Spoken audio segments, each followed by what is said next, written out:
Equities में तो हम तेजी देख ही रहे हैं, लेकिन इसके साथ साथ गोल्ड में भी काफी तेजी देख रहे हैं। गोल्ड अपने 52 वीक्स की जो ट्रेडिंग रेंज है उसके आसपास ट्रेड करता हुआ नजर आ रहा है।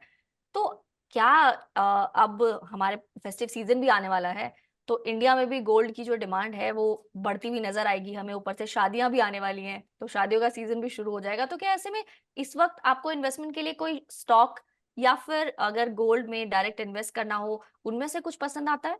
टाइटन इंडस्ट्रीज वैल्यूएशंस बहुत एक्सपेंसिव है अगर आपको गोल्ड में इन्वेस्ट करना है। आई कैन नॉट प्रोजेक्ट कि गोल्ड का प्राइस क्या होगा, बट सी गोल्ड का रेट्स भी बढ़ रहे हैं क्योंकि central banks all over the world are continuously buying gold.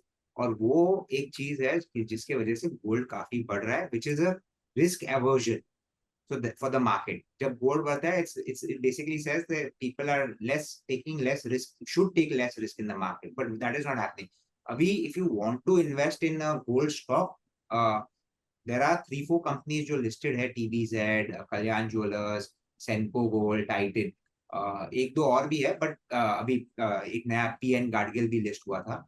Hmm. But अगर इन सब में से मेरे को एक अभी इन्वेस्टमेंट करना है तो Titan probably would be the top player, क्योंकि उनका जो रीच है is probably the largest, not probably, it is the largest. और उनके जो मार्केट शेयर गेन्स होंगे उनके काफी अच्छे रहेंगे। नो डाउट कंपटीशन बढ़ रहा है, बट जो टाइटन या तनिष्क का क्या बोलते हैं, fan, not fan following, but जो ट्रस्ट फैक्टर है वो काफी स्ट्रांग है। नो डाउट वैल्यूएशन एक्सपेंसिव है, करेक्शंस पे टाइटन इज समथिंग जो हम इंटरेस्ट रख सकते हैं।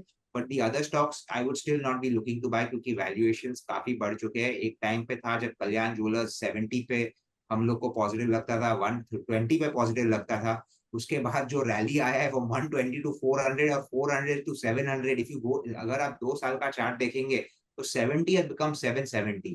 So I mean, you're talking of 11 times in 2 years. So from here, it becomes difficult to recommend buys on the stock as good as the company is, as good as their business model is of opening franchisee stores, growth अच्छा है.